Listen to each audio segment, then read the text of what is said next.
So we're leaving South Africa. This video is a little bit of a life update on, well, something I've just not spoken about on social media because of a host of reasons that will probably be very obvious as I go through this video. But also, I just want to provide a little bit of an explanation of what you can expect on this YouTube channel going forward. I can reassure you that it's not going to become an immigration channel. However, I am going to make a lot of videos about the immigration process. If you don't already know who I am, I'm Common Free. I'm an employment relations practitioner and I'm also the director, business owner of Free Employment Relations, which is a South African registered business, which again, is going to become relevant. In addition to what I do as a profession and having my small business, I'm also someone who has a lot of interest and I'm pretty nerdy about a lot of stuff. So you've seen a lot of random content on this YouTube channel, and you can expect to continue to see content around things like sustainability, conscious living, healthy living, and a whole bunch of stuff on fertility, obviously, because that is a fundamental part of my health journey. I'm going to do this video a little bit as a Q&A based on the most frequently asked questions when I tell people that we are leaving South Africa. I guess the first most important thing to address is, where are we going? We are going to Canada. Specifically, we are going to Alberta, Canada. More specifically, we are going to Calgary, Alberta, Canada. Then I guess the next thing to address is, when are we going? We are leaving pretty soon at the beginning of October. I'm hoping to take you along with the journey leading up to between now until we leave, through when we leave, and on the other side. But obviously up until this point, there's been a lot of things that have happened to get us to this point. So I will be making backdated videos. I'll be making videos on the specifics that went into the visa application, the immigration process, and other things that we did to get us to the point that we're at today. Random fun fact that I'm just going to throw in here in the middle of nowhere is my husband and I are moving together. Neither of us have ever been to Canada, ever. Literally not even on a holiday. When we started mulling over the idea of going to Canada, we did speak about potentially visiting it, going there for a little bit of a holiday. And then travel got banned, international travel got banned. So we've never been to Canada. The first time we step foot on Canadian soil will be our entire uplifting of our homes and starting a new life in Canada, which I think is pretty cool, but also just like a teeny bit terrifying. In terms of most frequently asked questions, I think this one might be up there with the number one most frequently asked questions is, do you have a job in Canada? The answer is, I do not. I also currently have no intention of applying for a job in Canada. That might change. I don't like to say that I'm never going to do anything, or I don't want to sort of make decisions too far in the future for future Common, but I absolutely love being self-employed. I love what I do. I love my business. However, it will naturally need to transition. So a lot, maybe not a lot, depending on how interested you are. Let's see.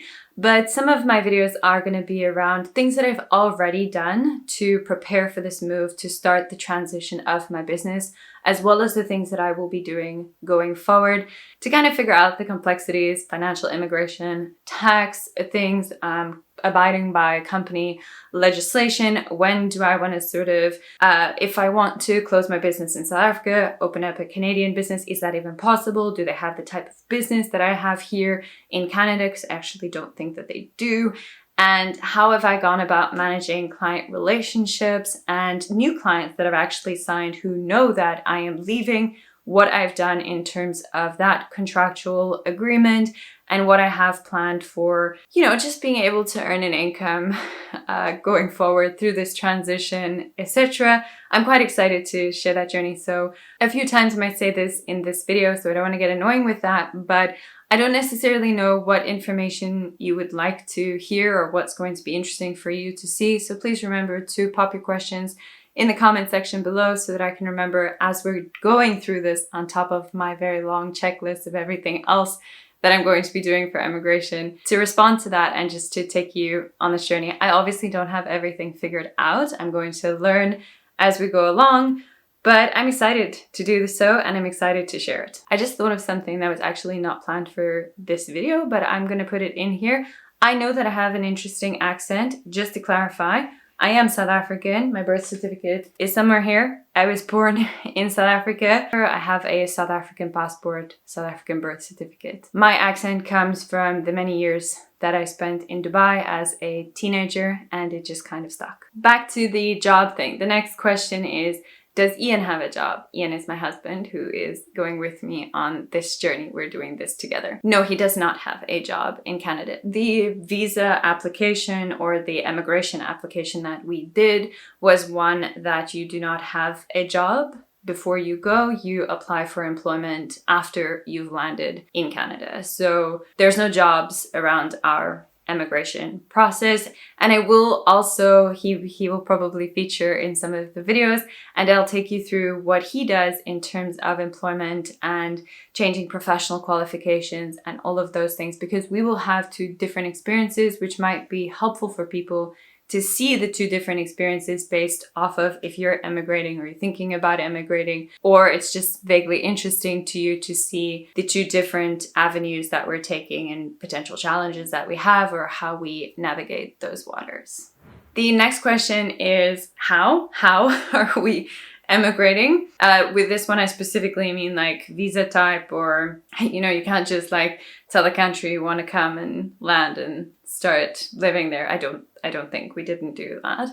So I will make an entire video dedicated to the immigration application because there's a lot of information there. As a short summary, we started this process more than 2 years ago, and we applied through the Canadian Express entry, specifically the Federal Skilled Worker Avenue, to obtain permanent residency. We got picked based off of certain points that we obtained from doing certain things that you need to do for the application. Once we got picked, we were given 90 days to complete a lot of information online, as well as obtain certain documentation to substantiate our application and do a few things with that. That was completed and submitted in February of 2021. Yeah, so a year and a bit ago, but because of everything that was happening in the world, typically, because it's called the express entry, typically it would have been a lot quicker, but it hasn't been. So we have been living in limbo with a lot of uncertainty for now more than 2 years.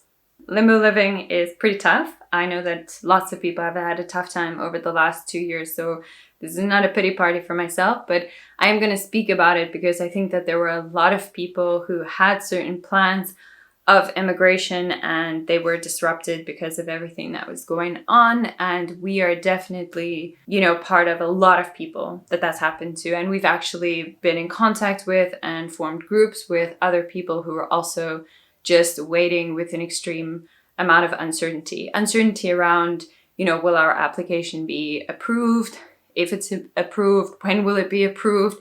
When would we go? So we had sort of absolutely no certainty for a very long period of time. And that uncertainty and that limbo living influences the decisions that you make or you don't make. So, you know, where we continue to live for the 2 and a whatever bit years, business decisions that I took, income decisions in general, even up to things like we put off buying a new mattress for our bed for a very long time, and then we eventually did do it, and I think shortly thereafter was the first time that we received any progress or any communication on our application. So we had to have a little giggle at how long we'd put off buying a mattress, and then when we eventually did, immigration contacted us with some movement. So long story short, with the how, I'm going to make detailed videos around exactly what we did there, what the avenue is, and what the requirements are, and provide any resources that I can that is potentially helpful for anybody else. Of course, I'm only going to be sharing what I did and our experience and I am not an immigration expert, I'm not an immigration agent. I also have no intention of becoming any of those things. So none of this is my professional advice or me telling anybody what they should or shouldn't be doing in their immigration process. Just gonna share what we did. All right, so given that it's been a long period of time that we've kind of lived with this uncertainty, is it gonna work out? Is it not gonna work out? An additional layer of that uncertainty is that I did our application. So I didn't go through an agent. We never used an immigration agent.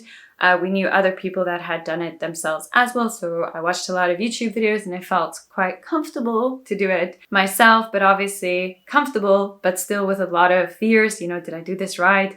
Did I submit enough of this? Did I explain that properly? You know, all of those kind of scary things. So I had a lot of fears, like, did I make a mistake? Just waiting for our application to get approved, and thankfully it has been approved. Immigration has given us until February of 2023 to land in Canada, otherwise we forfeit our permanent residency. We don't currently have permanent residency, we have confirmation of permanent residency that's only activated once you land in Canada and you go to an immigration officer and you answer certain questions and you show certain documentation and so forth. We have until February to land. Why then are we leaving in October? And this is also a frequently asked question, is because we are taking our cats. Mufasa and Mila, who frequently feature on my social media, will be going with us on our adventure to Canada, and they have added a genuine layer of complexity to this whole thing. I will literally do all of that effort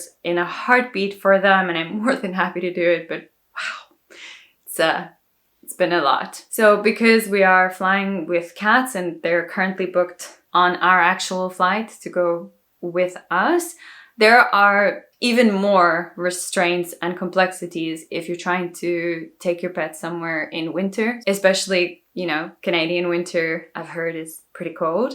So long story short is the winter runs from November to March, and there's a lot more restrictions on sort of which airlines we'd be able to use, how they would be able to go. We didn't want to risk them not being able to go with us. It already feels like there's a lot of uncertainty around them going, even though they are booked currently with our airline tickets. I'll probably make a whole video explaining the challenges we've had up until this point, but I'm very excited that they're going with us. So we didn't want any more challenges, given that it's already challenging. So we're not flying the cats in Canadian winter, so the cats and us are moving in October. The next frequently asked question is, why Canada? Good question. I don't have a good answer for that for this video. I will make an entire video on why Canada, and there will be lots of pros and cons that may potentially help inform other people's decisions.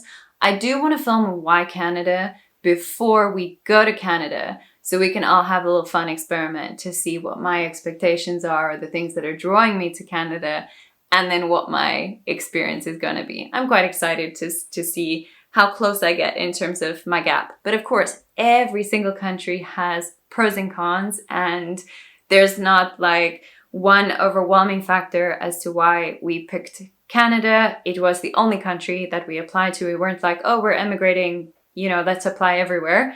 We specifically did the Canadian immigration process.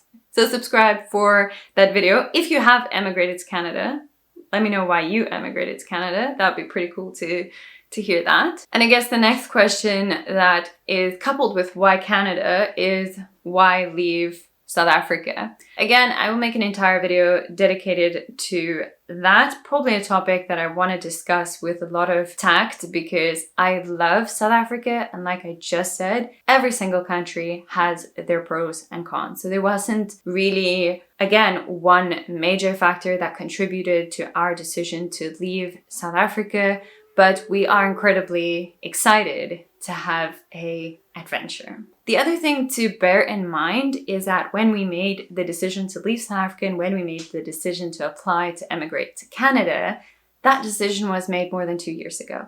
So more than like probably 2.5 years, even longer back is when the decision was made. And then we still had to do a whole bunch of stuff to complete our application, go through that process to get to where we are today. So some of the factors are no longer relevant, but I'm going to share them anyway because that forms part of the decision making that led to where we are today. For For the people who are not watching the entire video that just want to skip to the segment, I'm going to answer this question because I get this question a lot. Are your cats going with you? Yes, my cats are going with me.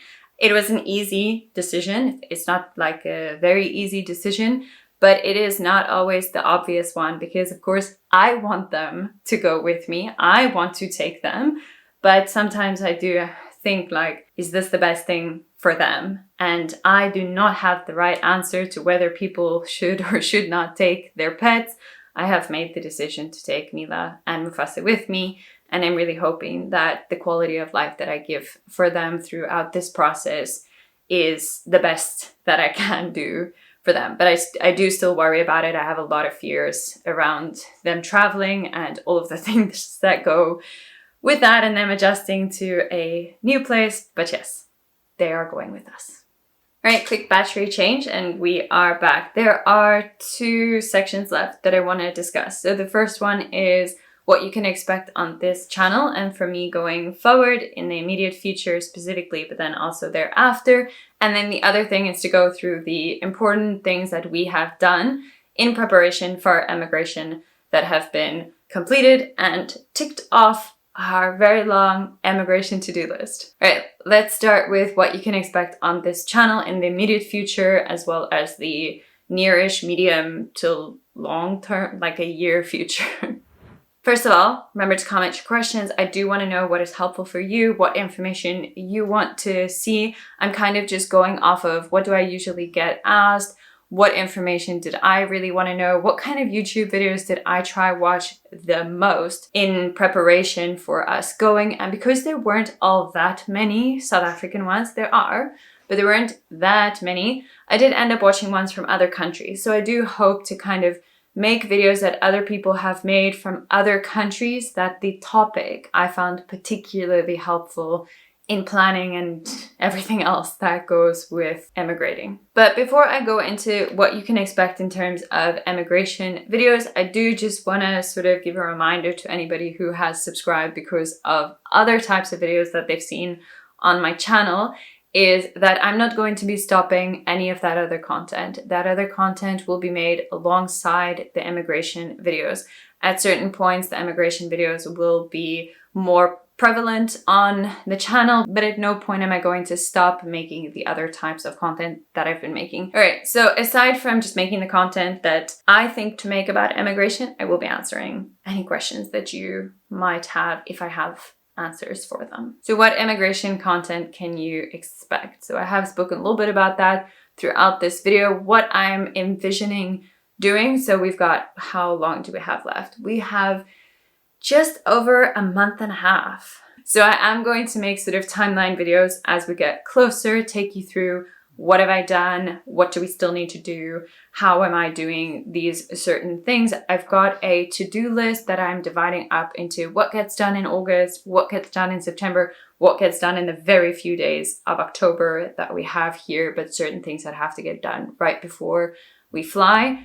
So I will be taking you on that journey with me. I'll also be making videos around what we choose to pack, what we choose to ship, if we do choose to ship anything, and why we've decided to pack the certain things. If you follow me on any of my other social media or you just know me, you will know that I am quite eco-friendly. I'm very conscious of my sustainability values, and a lot of what I do is with that in mind. This immigration process will be no different. I'm not only sustainable sometimes, it is always important to me. But that is not to say that I'm going to do everything perfectly in terms of sustainability, not that there's such a thing, but it does mean that I'm not suddenly going to forget that those are important values to me, and you will see them feature through the decisions that I make, especially in terms of what we've decided to pack, potentially to ship, and what are we doing with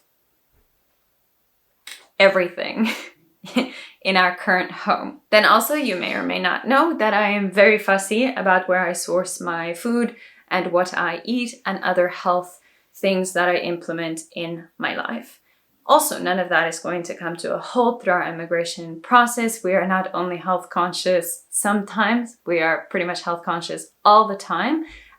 giving some leeway here and there to make sure that we can still obviously operate. But a big part of our adjustment, which may not be for everybody or other people, this might not be applicable to them, is going to be having to go through the entire process again, which took me pretty long in South Africa in terms of building the relationships with people that I source my food from and my supplements from, and pretty much, a lot of health things that I do took a long time to build up. None of it was implemented like overnight, and now I have the challenge of redoing that in a new country in a fun way. So I'm a little bit nervous, but I am very excited about doing that. So you will see how I figure out sourcing food to align with my pro-metabolic health choices, as well as my sustainability and conscious living choices. Because I'm a bit of a preparer and information gatherer, I have already attempted to try to get a lot of information as much as I can from here,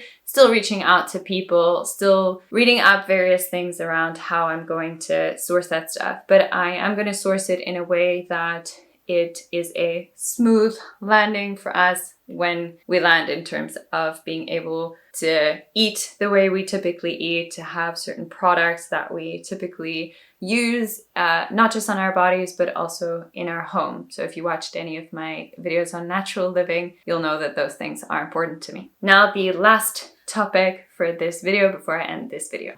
Let's go through the checklist of things that I have done up until this point, given that we have a little bit over a month and a half before we take off. That was my takeoff. So the first thing we did is we went to go pick up our paperwork from emigration.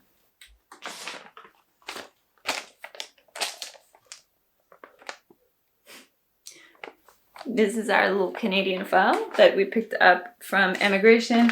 It contains our passports and other important documentation that we need to be able to get into the country, as well as paperwork that we need to give to immigration when we arrive in Canada.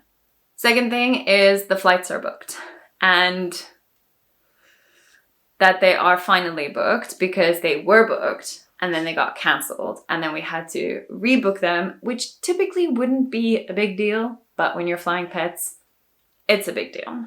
The third thing is that I have a Airbnb that I've arranged for us to stay in for the initial bit. Again, might not be a typical concern for people, but I looked through a lot of Airbnbs to find one that was available, first of all. Secondly, to find one that meets our budget needs as well as our preferred living needs. And then thirdly, that is pet friendly. The pet friendly thing does kind of like shrink your Airbnb list. Number 4 on the list is the cat's travel containers have been purchased. So what they need to physically be in onto the plane so that I can get them used to it. It is standing in the middle of our lounge so that when they play, they can just kind of go in it and get a feel for it, that it is not some strange environment for them, given that there's going to be a lot of strange environments around them. Number 5, I have already started donating things and selling things and figuring out where do certain things in our home go. That is going to ramp up a lot as we get closer to it, because obviously I started with the things that I don't use very often, working through that. But now it's getting to the point that it's going to be things that we even do use, but need to go now, and then kind of work our way towards the things that need to be here pretty much until the day we fly, and then figure out what do I do with them. I'm not then going to figure out what do I do with them. Now already figure out what are those things and what do I do with them on the day that we fly. So those kind of logistics are very seldomly spoken of, but they're quite tricky to figure out. Like, I'm like, what bedding do I sleep on the night before we fly? That's a real concern. Like, what do I do with it the morning when we fly? I have some ideas, but like, there's a few things like that we're gonna just, figure out, and I will share. But to tick off, I have started selling things and donating things and figuring out some of the things. Number 6, we have informed our family and friends for the most part. We still, probably there's some people that don't know yet, that we are leaving and we are in the process of making arrangements to say goodbye to everybody that we can still see in person, to say goodbye to them before we go, because I suspect we will not be back in South Africa for some time after we emigrate, just to allow for that adjustment process. Also, Canada is far. Number seven is I have informed all of my retainer clients. So these are clients that pay me on a monthly basis for a specific service. We have a contractual obligation to each other. I have informed all of them that we will be emigrating from October. I have either already contracted new agreements with them and or are busy with negotiations with some of them around what is going to work best for both parties. We're still figuring that out, but the point is everybody has been informed that I will be going in terms of the stakeholders of my business. Number 8 is Ian has informed his work. Number 9 is we have instigated what happens to the place that we are currently living in when we leave, so that we know how to prepare it for that. So initially it was going to be left in a livable state. My mom owns this apartment that I live in, but now we're kind of seeing maybe it's going to get sold, maybe it's going to be rented out. That decision hasn't finally been made yet, but we have instigated the process of it's going to be one of those two, and then my behaviors will align with whatever decision is taken there in terms of preparing this place. So you will see in my vlog type videos what I do to ensure that this place is left in the condition that it needs to be in for what's going to happen to it after we move out. Number 10 is that we have a buyer for Ian's car. We do have 2 vehicles. Ian has a vehicle and I have a vehicle. We have not yet started the process of finding a buyer for my car. With working from home, we actually didn't use 2 vehicles as much as you typically would in South Africa, or as much as we typically did prior to the whole working from home thing. But now we feel quite confident that in the last month or so, we'd be fine with 1 vehicle. So we have not sold it yet, but we do have a buyer for Ian's vehicle. And then I will take you through what we do to sell my vehicle and how we deal with those logistics, because obviously we do need it right up until when we leave to do all the last minute arrangements. And then finally, the last thing that I can say we've done, obviously we've done a lot of small things that I'm not covering in this video. I'm trying to cover like the big things. But the last thing that I could think of when I sat down to make this video is that I did what needed to be done for the cats to be able to go to Canada and or leave South Africa. So there was certain things that I will talk about in a separate video. I'll make a separate video of literally everything, but specifically there were blood tests that needed to be done 90 days at a minimum before we fly. And those blood tests were based off of something else. So it was like a whole thing to make sure that the timelines matched up, along with the uncertainty, obviously, that we'd experienced, because when I did that, we hadn't yet heard from immigration. So just a little bit of context around how we've been navigating these very uncertain waters, but still trying to do the things that were important to get done for us to go. And that brings us to the end of today's video. Thank you for watching today's video. Remember, comment your questions down below. Like this video if you liked the video, and then also subscribe, obviously, if you've not yet subscribed, to follow along on our immigration process. I'm really excited to have this be a journey with others involved and to potentially share information that may or may not be helpful for others on their journey. Thanks so much. Have an awesome day further.